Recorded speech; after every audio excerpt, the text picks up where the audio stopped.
Приступаем к восстановительно-покрасочным работам. Крыша. Плитку поднимать будем, там просела, провисла щель. Между домом и плиткой образовалась, лужи стоят. Косметический ремонт, покраска.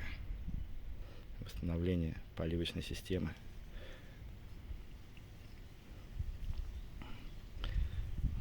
Так что можно будет потом посмотреть, как это все будет выполнено и сделано. Вилла за 17 миллионов бат. Вот. Через несколько лет краска облезла, плитка просела, крыша протекает. Вот сейчас приступим к работам.